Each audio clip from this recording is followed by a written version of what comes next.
चलो स्टूडेंट्स, आज एक न्यूमेरिकल हम समझने की कोशिश करेंगे। ये जो न्यूमेरिकल है ये टेक्स्ट बुक में का पेज नंबर जो 2 है उसमें का जो सॉल्व एग्जाम्पल है, सॉल्व एग्जाम्पल 1 है, वो हम समझने की कोशिश करेंगे। ठीक है, किताब में आपको ये न्यूमेरिकल सॉल्व करके दिया हुआ है, लेकिन देखते हैं इसको, मतलब इसका मतलब क्या है वो न्यूमेरिकल का समझ के देखेंगे, एज वेल एज इस न्यूमेरिकल को हम डायग्रामेटिकली भी क्या करेंगे, सॉल्व करेंगे। तो देखते हैं numerical. A fan is rotating at a 90 rpm। Question में एक सिंपल सी चीज दी हुई है, वो है फैन। ठीक है, फैन जो है वो 90 आरपीएम पर रोटेट कर रहा है, ऐसा इन्होंने बोला है। It is then switch off. कुछ देर बाद वो फैन का क्या हो जाएगा, बंद हो जाएगा। पहले तो ऑन कंडीशन में है, बाद में ये फैन हो जाएगा of. It stop after 21 revolution. जब वो ऑफ होता है तो 21 रिवोल्यूशन कंप्लीट कर लेता है, बाद में वो स्टॉप होता है। Calculate the time taken by it to stop. जब वो रुकता है 21 रिवोल्यूशन करने के बाद में, जब वो रुक रहा है तो उसके लिए कितना समय लग रहा है, वही चीज आपको फाइंड आउट करने के लिए बोला है। Assuming that the frictional torque is constant, assuming that the frictional torque is constant। अब इसका मतलब क्या होता है कि एक फैन है, अभी सम कंसीडर कर लो कि मेरे हाथों में एक फैन है और ये फैन क्या कर रहा है, रोटेट कर रहा है, रोटेट कर रहा है। और ये जो फैन रोटेट कर रहा है, ठीक है, रोटेट करने के बाद में जैसे मैं इसको ऑफ कर देता हूं तो कुछ देर बाद ये ऑब्वियसली स्टॉप हो जाएगा। लेकिन अगर मैं इसके ऊपर में बाहर से कोई फोर्स लगा देता हूं, बाहर से अगर कोई फोर्स लगा देता हूं तो ये फिर से उसके अंदर में टॉर्क डेवलप हो जाएगा, फिर से उसके अंदर में टॉर्क डेवलप हो जाएगा, है ना, थोड़ा ज्यादा टॉर्क इसके अंदर में आ सकता है। तो यही बोला गया है, जो फ्रिक्शनल टॉर्क होता है, फ्रिक्शनल टॉर्क मतलब कोई भी एक्सटर्नल चीज इसके ऊपर में अप्लाई नहीं हो रही है। ठीक है, एक्सटर्नल टॉर्क, इसमें कोई एक्सटर्नल फोर्स कोई भी अप्लाई नहीं हो रहा है, तो इसके अंदर में जो टॉर्क बन के आता है वो टॉर्क कैसा है, कांस्टेंट तरीके का टॉर्क है। मतलब एयर फ्रिक्शन ही इसके ऊपर में एक्ट हो रहा होगा और ये कुछ देर बाद उसी फ्रिक्शन के हिसाब से ये धीरे धीरे क्या हो जाएगा, स्टॉप हो जाएगा। ठीक है, तो जो एक्सटर्नल यहाँ पे बोला गया है, the frictional torque is constant, मतलब एयर फ्रिक्शन इसके ऊपर में एक्ट हो रहा है, वो सेम तरीके का जो फ्रिक्शन है वही उसके ऊपर में एक्ट हो रहा है, उसी वजह से वो कुछ देर बाद क्या हो जाएगा, स्टॉप हो जाएगा। ठीक है, तो ये है, इसको हम डायग्रामेटिकली भी समझने की कोशिश करेंगे। डायग्रामेटिकली हम ऐसा यहाँ पे देखते हैं, चलो इसके सॉल्यूशन की तरफ अगर हम ध्यान देते हैं तो ओके। सबसे पहले तो एग्जांपल दिया है किसका, तो फैन का एग्जांपल दिया हुआ है। फैन, तो यहाँ पे एक छोटा सा फैन जो है वो हम ड्रॉ कर लेते हैं। Let's consider this is the fan. ठीक है, ये इसके ब्लेड्स कंसीडर कर लेते हैं। ओके, कुछ इस तरीके का फैन है, ये हो गया हमारा फैन। ठीक है, सो ये फैन है। A fan is rotating at 90 RPM. ये जो फैन है ये कितने इससे रोटेट कर रहा है, रोटेट कर रहा है मतलब ये ऐसा रोटेट करेगा, अपने एक्सेस पर ऐसा रोटेट करेगा, ब्लेड्स ऐसे घूमने लगेंगे। और कितने फ्रीक्वेंसी है, तो फ्रीक्वेंसी इसकी 90 आरपीएम, 90 आरपीएम। ठीक है, एक फैन जो है 90 आरपीएम से रोटेट कर रहा है। ठीक है, इट इज स्विच ऑफ। ठीक है, तो ये जो कंडीशन, ये कौन सी कंडीशन है, ये ऑन वाली कंडीशन है। ये कौन सी कंडीशन है, ये ऑन वाली कंडीशन है। ऑन वाली कंडीशन में इसका फ्रीक्वेंसी 90 आरपीएम है। After that it is then switch off. ये फैन क्या हो जाएगा, स्विच ऑफ हो जाएगा, स्विच ऑफ हो जाएगा, मतलब ऑफ वाली कंडीशन आप अभी ले सकते हैं। कुछ देर बाद ये फैन ऑफ हो जाएगा। तो यही फैन मैं कंसीडर कर लेता हूं। चलो ये फैन मैं दिखा दे रहा हूं यहाँ पे, ये हो गया इस फैन के ब्लेड्स। ठीक है, ये हो गया इस फैन के ब्लेड्स हम कंसीडर कर रहे हैं। और ये अभी कौन सी कंडीशन में है ये फैन, तो ये ऑफ वाली कंडीशन में है, ऑफ वाली कंडीशन में है। ठीक है, तो यहाँ पे मैं लिख देता हूं स्टॉप। स्टॉप हो गया, ऑफ वाली कंडीशन, इसको ऑफ कर दिया, फैन को ऑफ कर दिया। फिर बाद में क्या होगा, कुछ देर बाद ये रुक जाएगा, कुछ देर बाद ये रुक जाएगा। ठीक है, इट स्टॉप आफ्टर 21 रिवोल्यूशन। देखो ये ऐसे ही स्टॉप नहीं हो रहा है, जैसे ऑन था और आपने स्टॉप कर दिया और तुरंत ही बंद हो गया, ऐसा नहीं होता। जैसे हम गाड़ी के ब्रेक्स लगा रहे हैं ना, गाड़ी के ब्रेक्स हम लगाते हैं, गाड़ी चल रही है और हम ब्रेक लगा दे रहे हैं तो तुरंत गाड़ी रुक जाती है ना, एकदम तुरंत भी ये नहीं रुकेगा। कैसे जाएगा ये जाएगा, इट स्टॉप, स्टॉप होगा लेकिन आफ्टर 21 रिवोल्यूशन, 21 रिवोल्यूशन कंप्लीट करने के बाद में ये रुकेगा। ठीक है, तो ये कितना रिवोल्यूशन कंप्लीट करता है, ये 21 रिवोल्यूशन कंप्लीट करता है। सो एन का वैल्यू, नंबर ऑफ, एन का वैल्यू मतलब नंबर ऑफ रिवोल्यूशन, उसका वैल्यू जो दिया है वो 21 रिवोल्यूशन आपको दिया हुआ है। ठीक है, इसके अलावा 21 रिवोल्यूशन करने के बाद में ये रुक जाता है। अब आगे में बोला है calculate the time taken by it, calculate the time taken by it to stop. रुक रुकने के लिए, रुकने ये चालू था फिर बाद में क्या हो रहा है, रुक रहा है। तो कितने रिवोल्यूशन कंप्लीट करने का, 21 रिवोल्यूशन कंप्लीट करने के बाद में वो स्टॉप हो जाता है। तो 21 रिवोल्यूशन कंप्लीट होने के बाद जब वो रुकता है तो उसके लिए समय कितना लग रहा है, ठीक है, वही समय आपको निकालना है। तो यहाँ पे आप बोल सकते हैं कि आपको स्मॉल टी निकालना है, ठीक है।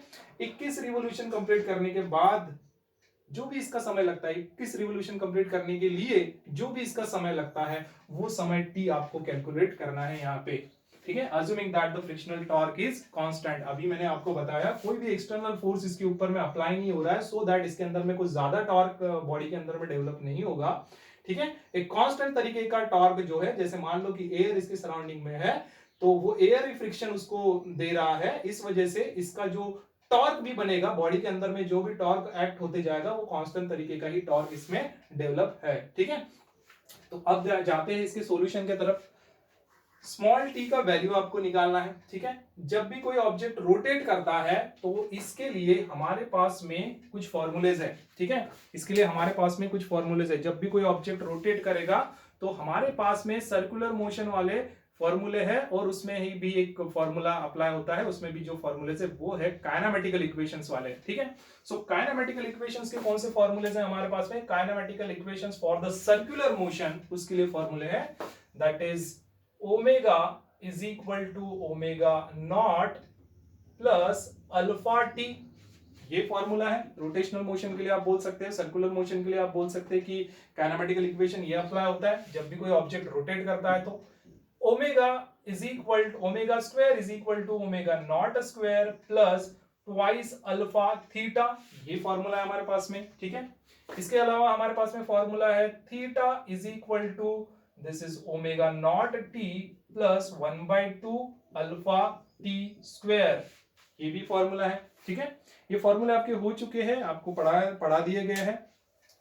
अब यहाँ पे आपको एक चीज नोट करना है, आपको टाइम निकालना है, ठीक है। तो टाइम यहाँ पे दिखाई दे रहा है, टी यहाँ पे दिखाई दे रहा है, टी यहाँ पे दिखाई दे रहा है। ये दो फॉर्मूले से टी निकल सकता है, लेकिन अगर हम ये फॉर्मूला यूज करते हैं तो हमारे पास में क्या ओमेगा की वैल्यू है, ओमेगा नॉट की वैल्यू है, क्या अल्फा की वैल्यू है, अगर होगी तो हम उससे निकाल पाएंगे, ठीक है।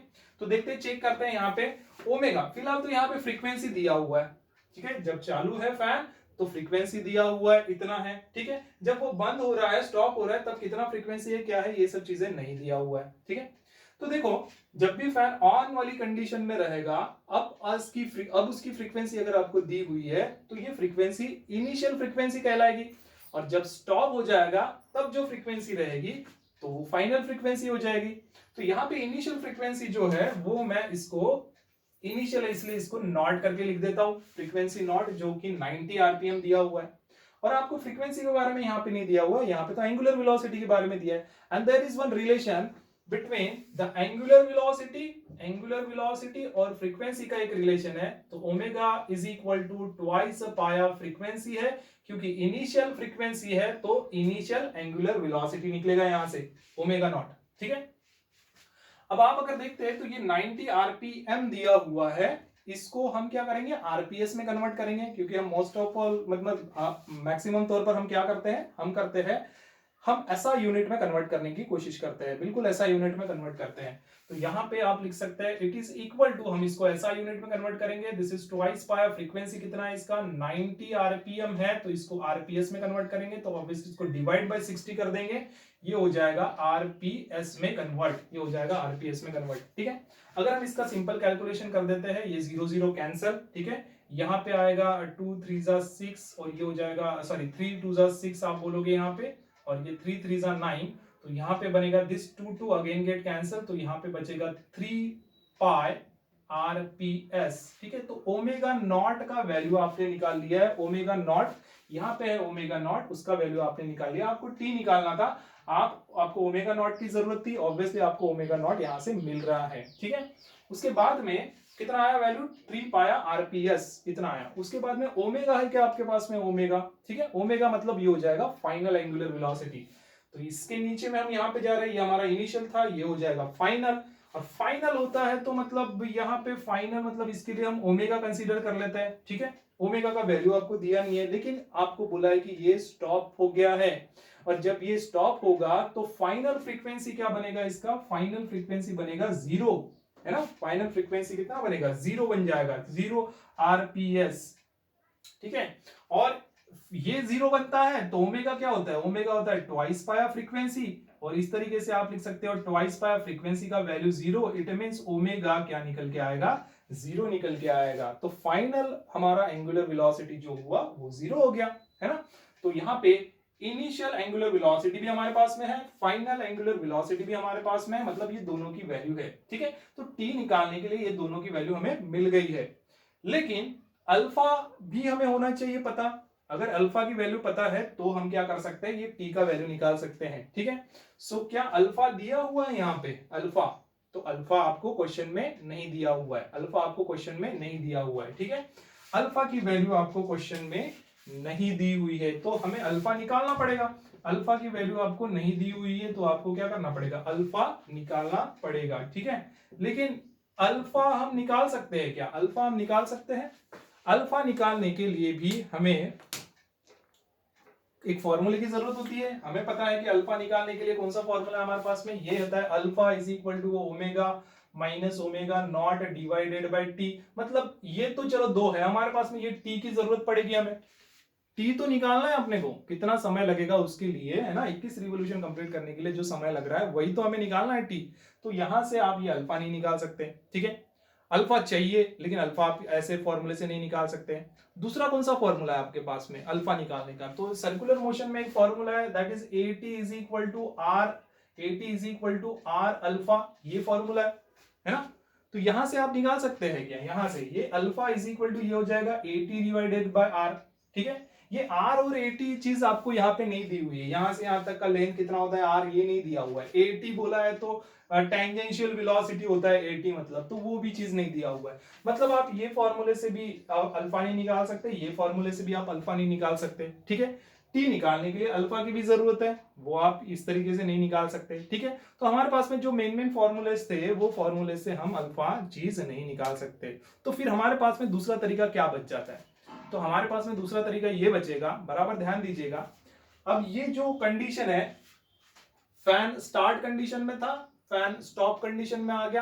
पहले कुछ इनिशियल इसकी वेलोसिटी थी, एंगुलर वेलोसिटी थी, फाइनल एंगुलर वेलोसिटी इसमें कुछ आ गई, ठीक है।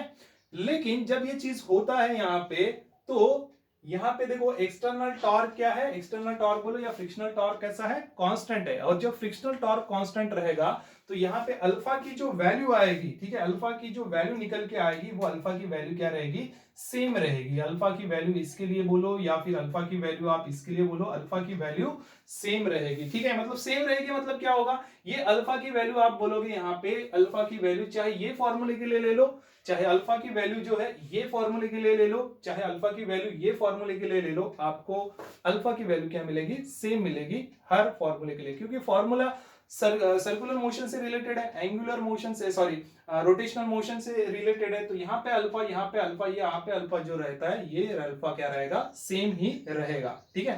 तो यहाँ पे अल्फा अगर सेम होता है तो हम क्या करेंगे, कोई भी 2 इक्वेशंस हम ले लेंगे, यहाँ पे 2 इक्वेशंस हम ले लेंगे और वहां से अल्फा का वैल्यू, अल्फा का फॉर्मूला निकालेंगे और उन 2 फॉर्मूलेस को हम इक्वेट कर देंगे। तो यहां से हम ये फॉर्मूला सिलेक्ट कर सकते हैं, ये भी कर सकते हैं, लेकिन अगर ये आप सिलेक्ट करोगे तो थोड़ा सा मतलब वो कॉम्प्लिकेटेड हो जाएगा। यहाँ पे टी और यहाँ पे टी 2 बार दिया हुआ है, टी समझ में आ रहा है, तो यहाँ पे क्या हो जाएगा, थोड़ा सा कॉम्प्लिकेटेड तरीके से हो जाएगा। तो अगर आप ये फॉर्मूला यूज करते हैं, बाद में ये फॉर्मूला यूज करते हैं, इससे अल्फा निकालेंगे, इससे अल्फा निकालेंगे, दोनों को इक्वेट कर देंगे तो आप टी का वैल्यू निकाल सकते हैं, ठीक है। तो बराबर ध्यान दीजिएगा, टी निकालने के लिए अल्फा की जरूरत थी जो कि हम ऐसे ऐसे फॉर्मूले से हम नहीं निकाल पा रहे हैं, तो इसलिए हमारे पास हम दूसरा तरीका अपना रहे हैं जिसमें हम क्या करेंगे, 2 इक्वेशन जो है काइनेमेटिकल 2 इक्वेशन, ऑब्वियसली ये इक्वेशन, दोनों इक्वेशन इसी चीज के लिए अप्लाई होते हैं, उससे अल्फा की वैल्यू सेम हो जाएगी, इसलिए हम अल्फा को इक्वेट कर सकते हैं, ठीक है। तो हम वही तरीका अपना रहे हैं यहाँ पे,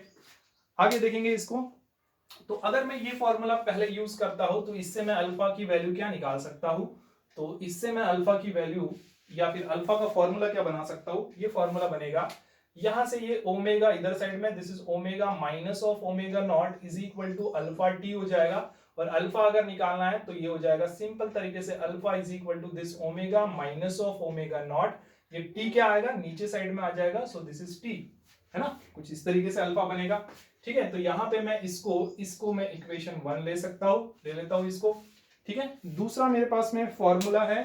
ठीक है, दूसरा मेरे पास में फॉर्मूला है, ये फॉर्मूला है this is omega not, sorry omega is equal to omega not, ठीक है, square plus twice alpha theta, twice alpha theta, ये फॉर्मूला है मेरे पास में।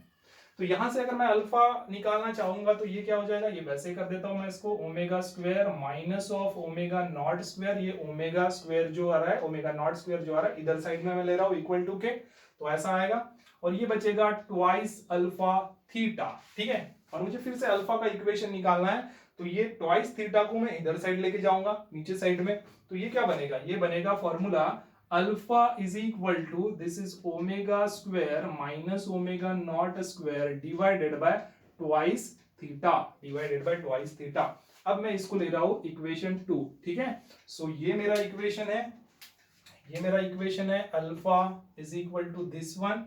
ठीक है, इसके अलावा ये मेरा एक और इक्वेशन है, ये इक्वेशन है alpha is equal to omega square minus of omega not square divided by twice of theta. ये दो फॉर्मूलेज मेरे पास में है। ठीक है, इसका लेफ्ट हैंड साइड सेम है, अल्फा सेम रहेगा, अभी मैंने यहाँ पे बताया था दोनों फॉर्मूले के लिए। सो राइट हैंड साइड भी इसका क्या हो जाएगा, सेम हो जाएगा। सो आप यहाँ पे बोल सकते हैं फ्रॉम इक्वेशन 1 एंड 2, क्या बोलेंगे आप, from equation 1 and 2, from equation 1 and 2, from equation 1 and 2 आप ये बोल सकते हैं, यू कैन इक्वेट दिस, ये आप इक्वेट कर सकते हैं। कैसे इक्वेट करेंगे, चलो मैं इसको जो है पहले लिख देता हूं, ये बनेगा omega square minus of omega not square divide by twice theta, it is equal to क्या हो जाएगा, ये this is omega minus of omega not divide by t, ऐसा हो जाएगा। ठीक है, अब इस इक्वेशन से हमें क्या करना है, हमें ये टी का वैल्यू निकालना है, तो हम सिंपली क्या करते हैं, टी को इधर साइड में लेके आ जाते हैं और बाकी सबको उधर साइड भेज देते हैं। तो हमारा इक्वेशन क्या बनेगा, हमारा इक्वेशन कुछ ऐसा बनेगा। ठीक है, बराबर ध्यान दीजिएगा, ये बनेगा t इज इक्वल टू, ठीक है, ये t को आप इधर लेके आए तो ये ट्वाइस थीटा जो है उधर साइड में जाएगा और ये omega square minus omega not square ये नीचे में आएगा, है ना। तो यहाँ पे ऐसा लिख देते हैं इसको, so this is omega minus of omega not, ठीक है, ये ऊपर है, इस 2 थीटा को मैं उधर साइड में भेज रहा हूं, टी को मैंने इधर साइड में भेज दिया है, तो ये हो जाएगा ट्वाइस थीटा डिवाइड बाय क्या हो जाएगा, omega square minus of omega not square, ये आएगा नीचे में, omega square minus omega not square, ये आ जाएगा नीचे में। ठीक है, इस तरीके से हम जो 21 रिवोल्यूशन कंप्लीट करने के लिए जो समय लगता है वो हम निकालना चाहते हैं। ठीक है, अब यहाँ पे ध्यान दीजिए, ओमेगा नॉट की वैल्यू है हमारे पास में, ठीक है, यहाँ पे भी वो वैल्यू हम पुट कर सकते हैं, लेकिन थीटा की वैल्यू नहीं है ना, थीटा की वैल्यू नहीं है।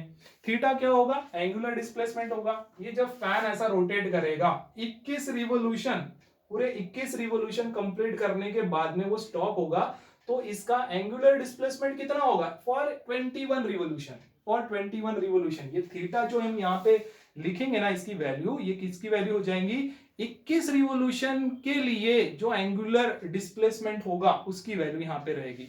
तो बराबर ध्यान दीजिएगा, अगर ये फैन है, ये फैन सिर्फ एक ही रोटेशन करता है, ये फैन अगर एक ही रोटेशन करता है, एक ही चक्कर लगाता है ऐसा, तो थीटा इज इक्वल टू कितना होगा, theta is equal to 360 degree होगा, है ना, थीटा इज इक्वल टू 360, एक ही चक्कर अगर लगाता है तो थीटा होगा 360 डिग्री। इसी को आप ऐसा भी लिख सकते हैं, theta is equal to twice पाया।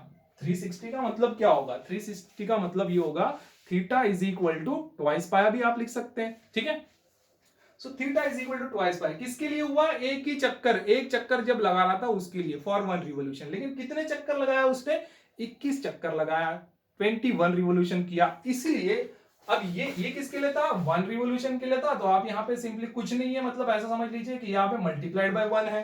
ठीक है, 1 रिवोल्यूशन के लिए इतना था, तो 21 रिवोल्यूशन के लिए थीटा कितना हो जाएगा, theta is equal to twice pi multiplied by 21, एक के लिए इतना है, 21 के लिए इतना निकल के आएगा। तो कितना निकल के आएगा, थीटा इज इक्वल टू आप लिख सकते हैं this is 2 1 2 and this is 2 2 4, 42 पाया।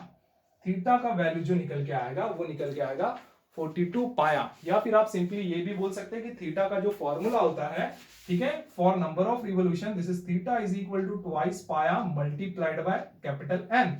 एन का वैल्यू कितना है, 21 है, ठीक है। एक के लिए 360 डिग्री और 21 के लिए 42 पाया। हमारा आंसर यहाँ पे थीटा का निकल के आया। बस थीटा का वैल्यू अभी यहाँ पे पुट करना है, बाकी सभी वैल्यूज हैं हमारे पास में और हमारा आंसर निकल जाएगा। तो हम पुट कर रहे हैं इसकी वैल्यूज।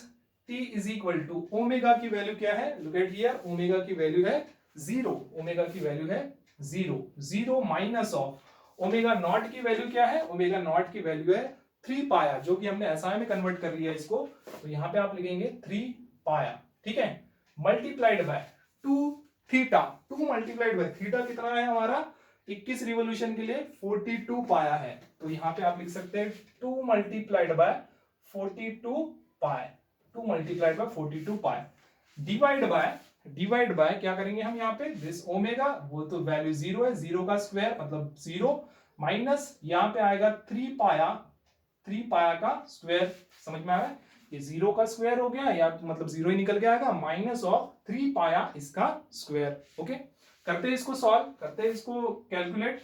ये हो जाएगा माइनस ऑफ 3 पाया, अगर हम इसको सॉल्व करते हैं माइनस ऑफ 3 पाया मल्टीप्लाइड बाय ये कितना होगा, ये होगा 2 2 4 और 2 4 8 पाया, मतलब 84 पाया। अगर आप इसको कैलकुलेट करते हैं तो 84 पाया ये निकल के आएगा। यहां पे देखेंगे ये हो जाएगा 0 नहीं लिखेंगे हम यहाँ पे, दिस इज माइनस इसका स्क्वायर मतलब 3 3 9 और ये हो जाएगा पाई स्क्वायर, ठीक है, 9 पाई स्क्वायर। इस तरीके से ये निकल के आ रहा है। ओके, अब अगर आप इसको कैलकुलेट करते हो, ठीक है, look at here, this is multiplication, ये मल्टीप्लिकेशन में आप इसको ऐसा लिखना है तो ऐसा लिख सकते हैं, या फिर आप लिखो इसको माइनस ऑफ 3 पाया मल्टीप्लाइड बाय 84 पाया, ऐसा लिखा तो भी चलेगा, डिवाइडेड बाय, ठीक है, डिवाइडेड बाय माइनस ऑफ 9 पाया स्क्वायर, आप ऐसा लिख सकते हैं इसको। ओके, अब यहाँ पे आप देखेंगे तो ये पाया स्क्वायर बनेगा, पाई स्क्वायर बनेगा तो आप इसको कैंसिल कर सकते हैं, पाई स्क्वायर के साथ में नीचे में दिखाई दे रहा है, और आप इसको भी कैंसिल कर सकते हैं, 3 3 9, तो और ये माइनस माइनस साइन भी क्या हो जाएगा, कैंसिल हो जाएगा। तो यहाँ पे हम लिख सकते हैं it is equal to this is 84 pi divided by, sorry 84 divided by, क्योंकि ये पाई पाई तो कैंसिल हो गया, 84 डिवाइडेड बाय 3, 84 डिवाइडेड बाय 3, और 84 डिवाइडेड बाय 3 मतलब कितना होगा, ये हो जाएगा 3 2 6, ठीक है, फिर अगेन बचेगा 24,